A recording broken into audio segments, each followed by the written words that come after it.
Present day. Present time.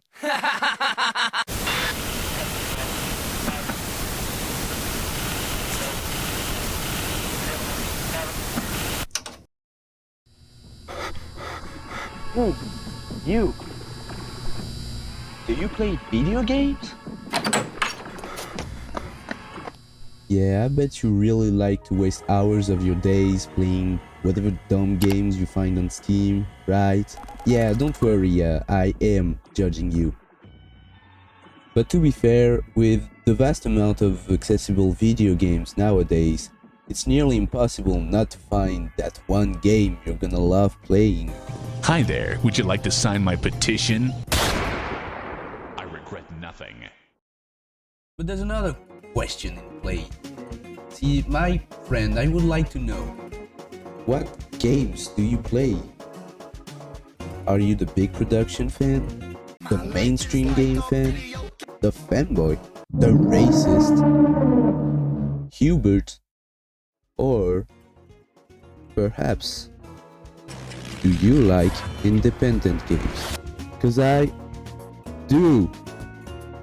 And in order to like independent games, you first have to be unemployed. But you also have to spend a good amount of time looking for, well, a good game to play, which is sometimes pretty hard to find. So most of the time you really just have to look for a few hours, and in the end you might find a really cool game. Or not. Caution. A virus. And I know what you might say to me. Wow, you would really have to be fucking retarded to do something like that. And to that I would respond, yeah.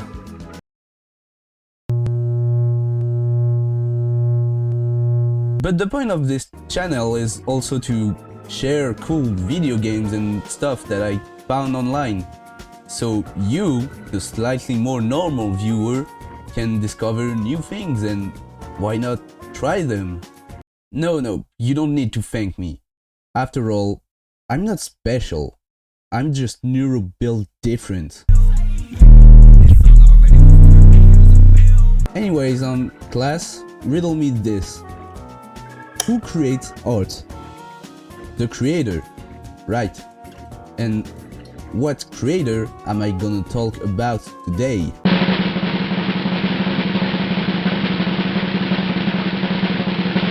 It's Feverdream Johnny. The creator. It's Feverdream Johnny. Feverdream Johnny is a game developer who mostly creates in the PSX horror variety and got pretty notorious for his games such as Peeb's Adventures. It's not finished yet, but the demo is free. Obama Drone Simulator. Oh, what the fuck is this?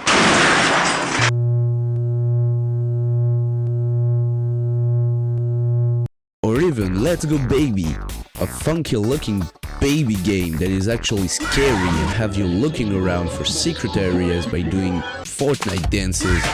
But today I am here to talk about Feverdream the Johnny's latest game.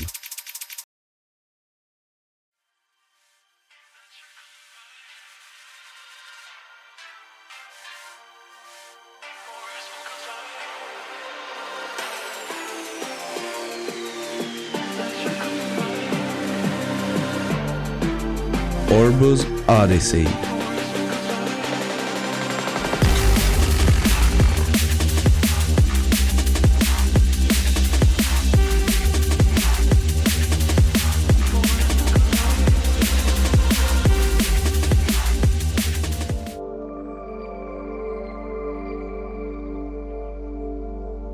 The game starts when you, Orbo, steps in your boss's office and the door closes behind you. And be careful, because this slight detail might be very important later, but we'll get back to that later in the video. You then proceed to talk to your very questionable friend and... Yes, this game is a prequel to Peeb's Adventures, and thus shows us the events that led Peeb to go on his adventures with Orbo. Because yes, there is a timeline. But anyways, let's get back to the present, and it appears that neither you or Peeb have hands. And now, do you remember what I said in the beginning of the video? That's right! I don't have arms. We don't have arms. I can't open the door and we are stuck.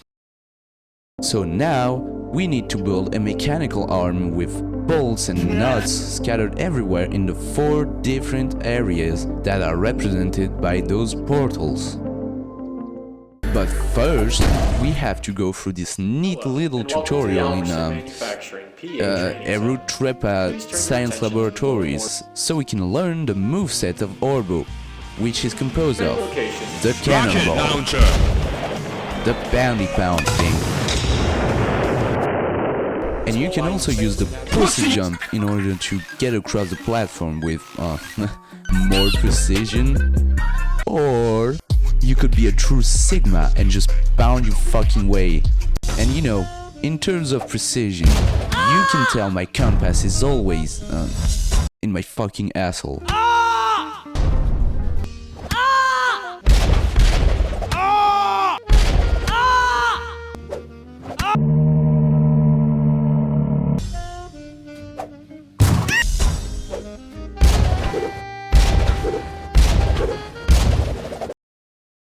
Worth it. And it's at this point that we are finally introduced to the coolest move in the game. The barrel roll! Do a barrel roll! Do a barrel roll! Do a barrel roll! With this move, you can go fast, you can bunny hop, and you can go very far in the air. Do a barrel roll! So now that we have finally completed the Orbo moveset formation, let's get started with the first level of this game, called the Schur.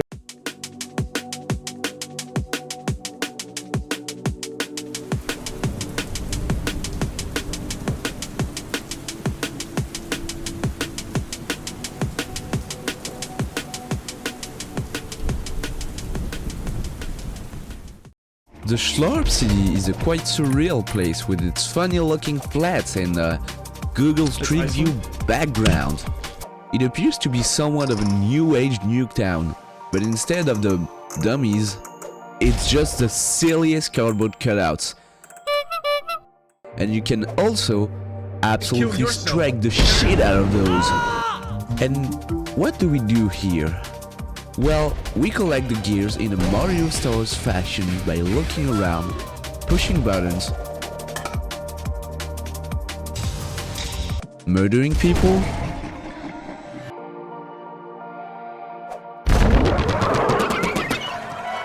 and also by racing fast.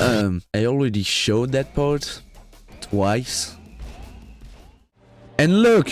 Here's Peeb telling us how this place is infested by those cardboard vampires that breed in the walls. And for some reason, we can't burn them because they are more than cardboard. Well, no shit, they're in the fucking walls, goddammit! He's in the goddamn wall! Anyways, after that, we can finally exit the level. What is that?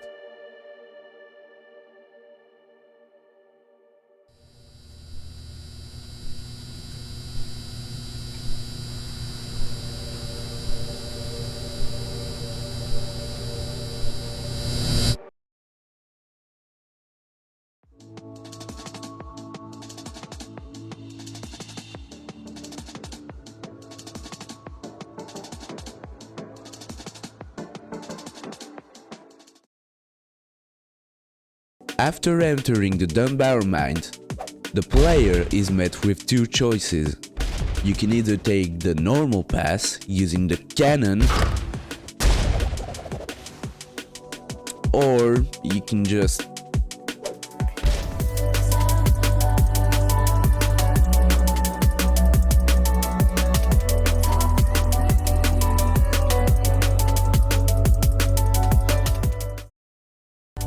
And also we finally meet a real person here.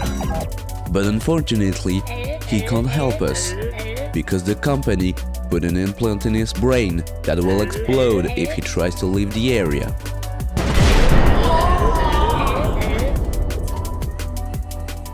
But this dapper gentleman will still give us his access card if we can bring him a plutonium crystal from the mine.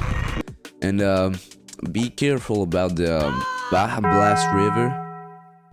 And if you were to explore the desert, you know, outside, you will then immediately be put to rest by the... Locked and loaded.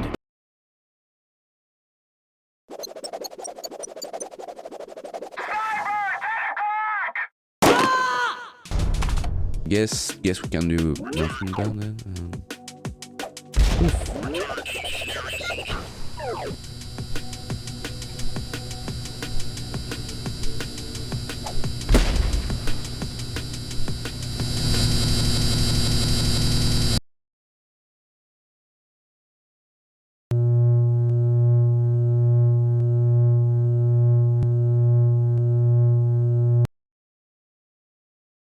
And by collecting the 2 orbs, we can now access the door and collect the gears and exit the level.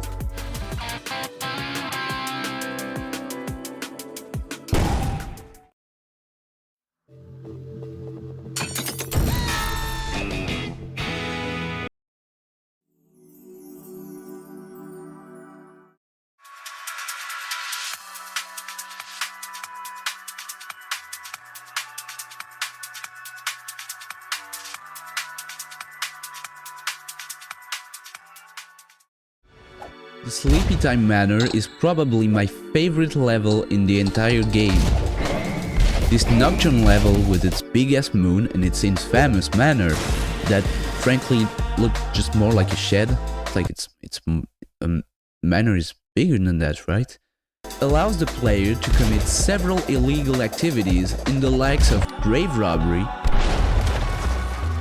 illegal intrusion in a crypt at closed hours, a bigger grave robbery, and last but not least, murder.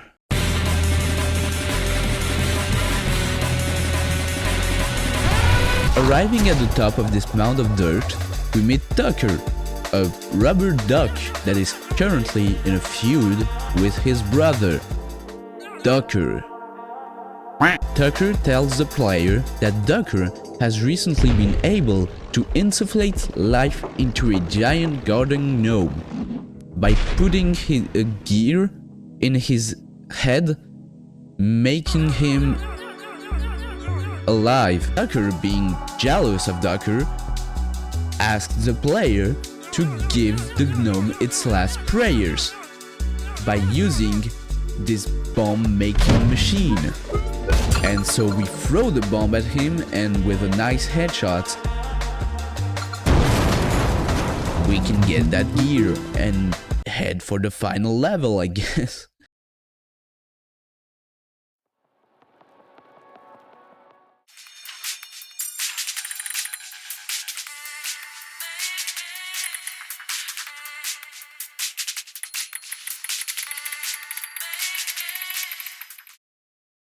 The monolith station is the central factory of the company we work in. Here, you can witness the fabrication process of gears.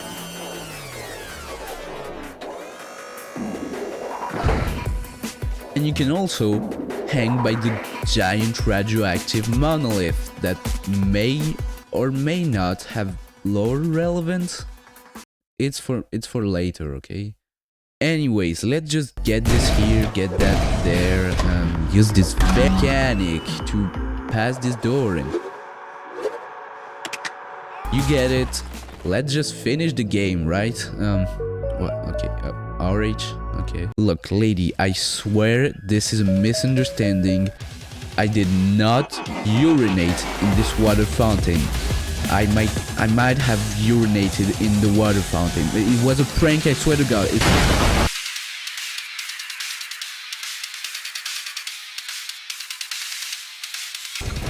So, as things took an unexpected turn for the worse, I am still more than happy to announce to all of my Wii U fans out there that we are finally able to witness the comeback of evil Monica.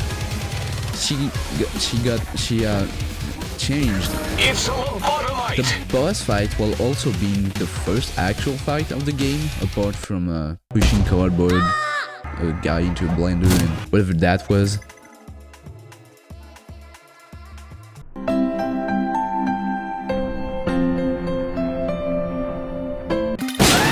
It's actually fairly simple. You just need to know the patterns and, you know, repeat the movements by using the mechanics you've learned so far. But then she gets serious. Let's dance!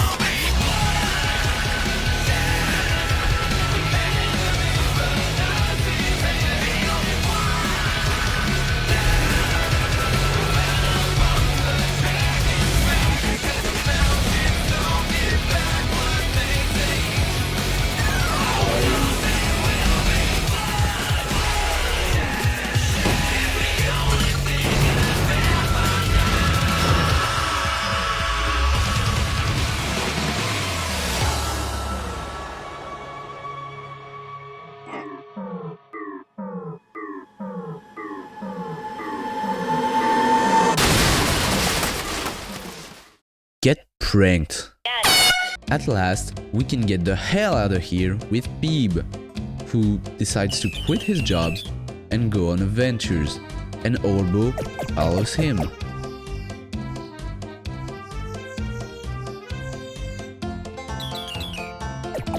Oh man, oh boy, that really was an Orbo's Odyssey. And this, my friends, concludes the video. I hope you really liked it.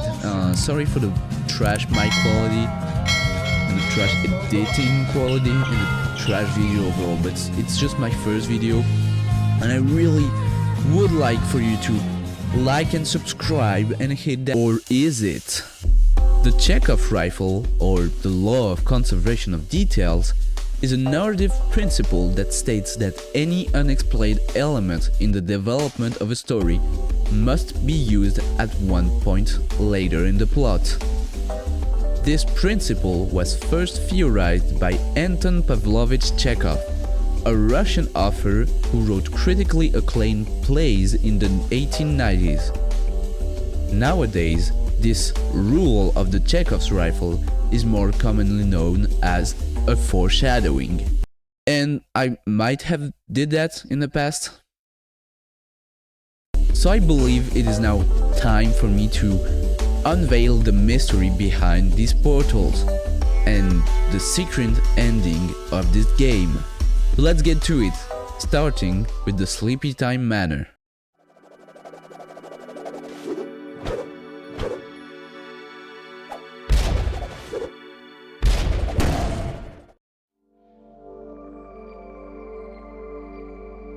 Zeitgeist ID Z777 alias Divino. Description: it has long been theorized in the field of ephemerology that, should the proposed ephemeron noosphere truly exist, a religious zeitgeist would manifest under current culture pressures as luck would have it. We have discovered, and subsequently spoken with, one such zeitgeist. Divino is believed to be a part of an abstract, our current working title for zeitgeists of immense size, often manifested from broad-spectrum cultural ideals. We were initially uncertain if these types of beings were capable of developing sentience, but we are constantly surprised by our discoveries. Divino is the first zeitgeist we have observed that seems to have its own conscious thought and sense of self-identity. It considers itself an angel error. You are a lot like those strange young men who spoke to me before, but there is something different about you. You were touched by angels, given divine purpose.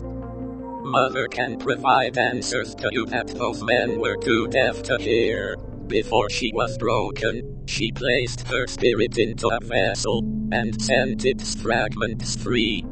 There are 3 fragments, one of which lies in this room. Reassemble the vessel. Find Mother's body, stand by her, and be patient. She will only speak with those who wait.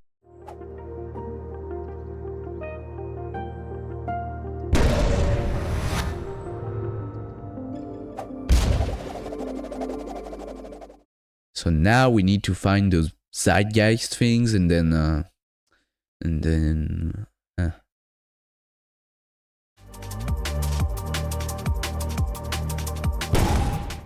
Memorygram entity appears to be the entire level itself. Its objective is to lure travelers inside of its facility and then confuse them by rearranging its layout. However, we can very easily reach these fragments and just like, I'm just gonna leave. That was easy as fuck, dude. Oh, hello, mister. Would you mind if...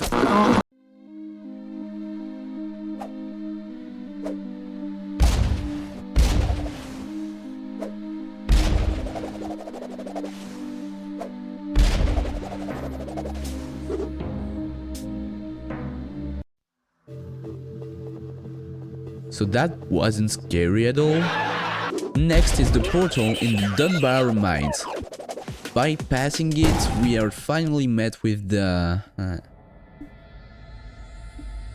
We just need to get through these corridors while dodging those little shadows that are feeding on our vital life. It's not the most pleasant thing to do, but at least I don't get dragged into the void, so I'd say that's pretty... It's pretty good, yeah.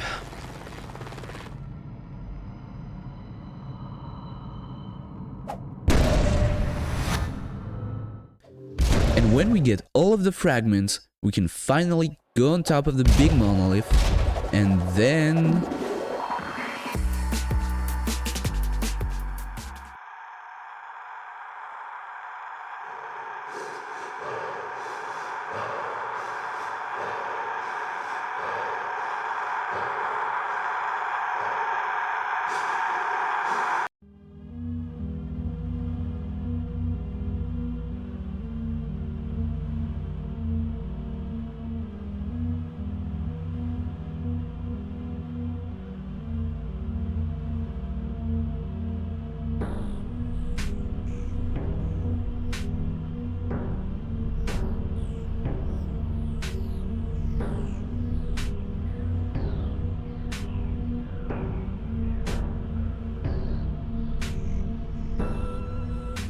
You're many years too late, you know.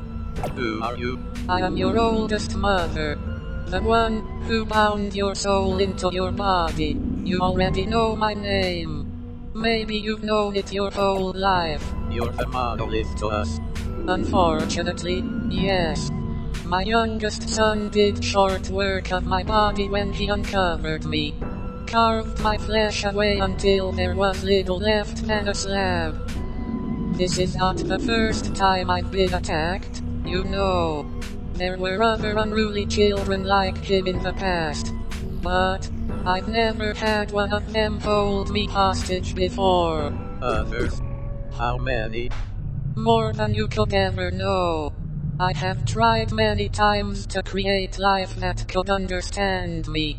That could be like me. I still remember the first child to try and slay me. I was so astonished when I saw the hatred in his eyes. I didn't even think a child of mine had the capacity for that kind of wrath. He ultimately failed. He didn't understand the power he wielded, and it ended up ending his life. But even so, I understood what he represented. So I destroyed all of humanity and rebuilt it again and again and again. I tried many times to create the perfect children, but it always ended the same. This time, well, I suppose the cycle was ended by force. You were supposed to be the upstart, you know. the one to revolt. But you never got the chance. Perhaps your employer knew what had happened in the past, and my imprisonment was a deliberate choice to give humanity absolute power. So my boss was trying to stop death. Not death in the sense of a lifetime, but the death of progress. Correct, and who knows why he chose to do this? Was it greed? Did he want the power for himself, so he could be God? Was it out of compassion? Did he think it was wrong humanity had to start over so many times? Or was it fear? That with so many resets, so many failed starts, that humanity would mutate into something completely unrecognizable? So what's supposed to happen now? I will send you back home. Back to your job. Back to your escape. The outcome is meaningless now.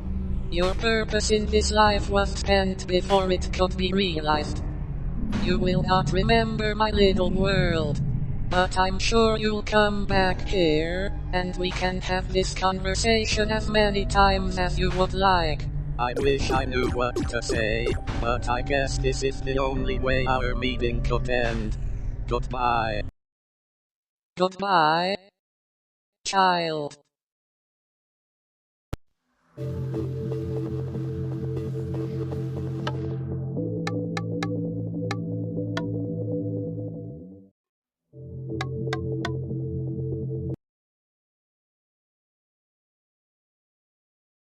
So, to recapitulate, the Star of Misery is basically the god of this reality. She created everything, the world, and then living beings that have free will, like humans. But unfortunately, one guy didn't like her, so he tried to kill her. And it got to the point where the star had to erase the entirety of reality and make another one, with new sentient species. The cycle repeated itself until this reality, Orbo's Odyssey reality. And Orbo was the one who was supposed to somehow rebel against the Misery Star and therefore cause the destruction of the universe. But before he could even do that, Orbo's boss found a way to capture her and trap her inside of the monolith, therefore negating all of her powers, and then, well, you know, Orbo has no reason to try and defeat her, breaking the cycle forever. But why? Why did this happen? What is this ending about? A cycle? Orbo had a destiny? What the fuck? Are we talking about this guy? This fella here? He was supposed to destroy the world? Why did the cycle break? Why? How did the boss even like manage to imprison what is basically a god inside of a big rock? Why did he do it? Like, this makes no sense. Exactly. It makes no sense whatsoever. Because that's the entire point.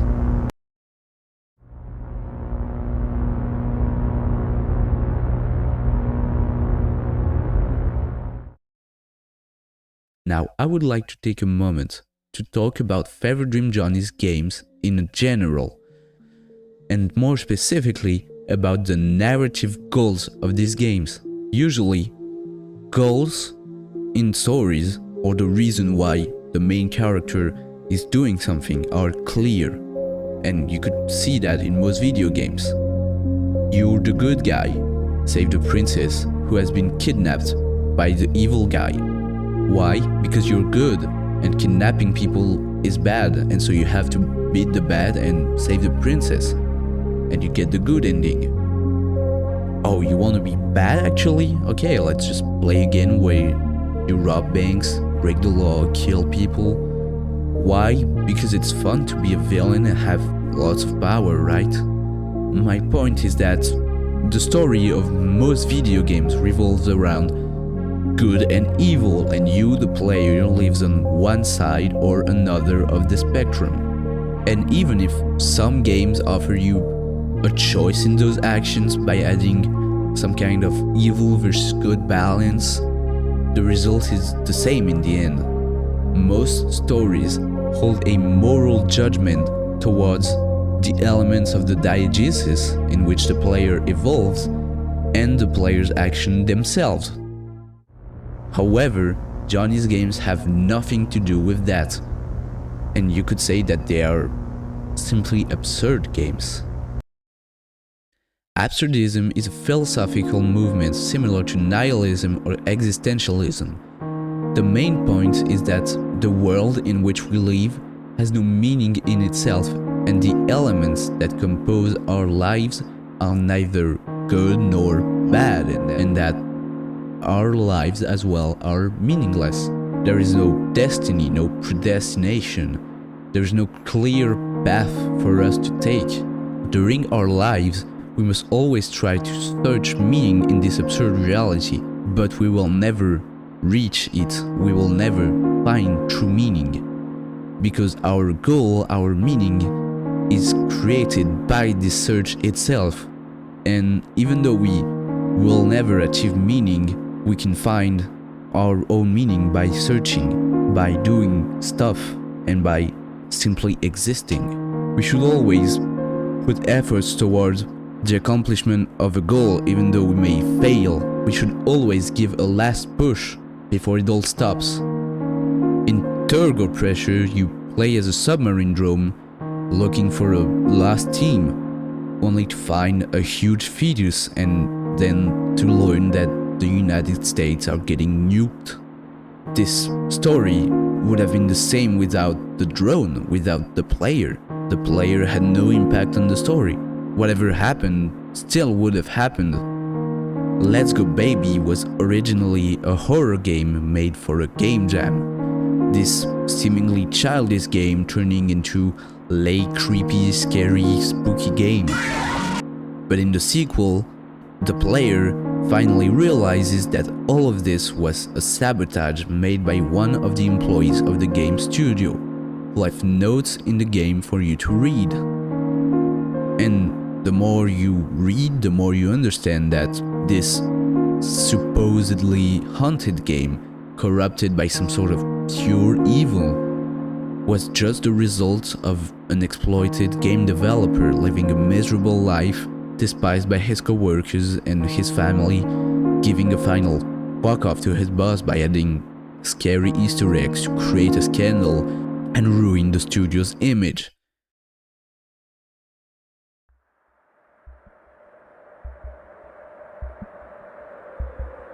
And in the end, he just goes back to working as a store clerk. And that's it. Most people found it was anticlimactic, but I found it great. Just like that, this absolute mad lad who had the guts to give night terror to 5-year-olds and single-handedly destroying a game studio just goes back to an ordinary, boring life. And Orbo's Odyssey is just that. This cycle that had Orbo predestinated to destroy the Star of Misery was broke just like that by a character that we never saw in the entire game, that we don't know the name, and the one who knew him the most was actually not us, but our friend. And the boss probably didn't have in mind this cycle thing when he destroyed the Star of Misery. He probably didn't care about breaking the cycle or destiny or whatever, since the monolith is just here in this factory. You could imagine that he's probably just using the Star of Misery as like a battery to power the building, and it's meaningless. It makes no sense. And then again, in the end, our character didn't do anything great. We didn't accomplish anything insane apart from fighting for ourselves just to get out of this office. We didn't save the world, we didn't destroy the world, we are neither good or bad. And this is why I think this game is pretty dope. It's just stupid. You could probably simply go through the game and have fun in this dumb little world, and it's goofy ambience and, you know, not care about philosophy or any secret. Ultimately, what I'm doing here has no point. I'm just trying to make sense of this dumb game with its cursed characters and a boner button, while the two creators might not even have ever thought about what I'm speaking about in the first place. But in the end, if I'm trying to create meaning to this meaningless game, that proves my point, right?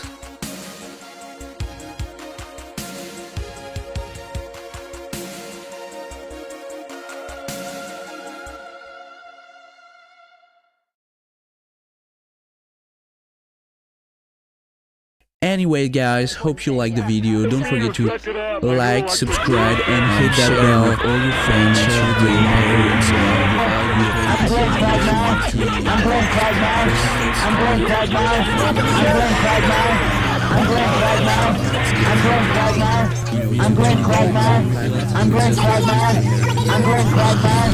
I'm Glenn Craigmire.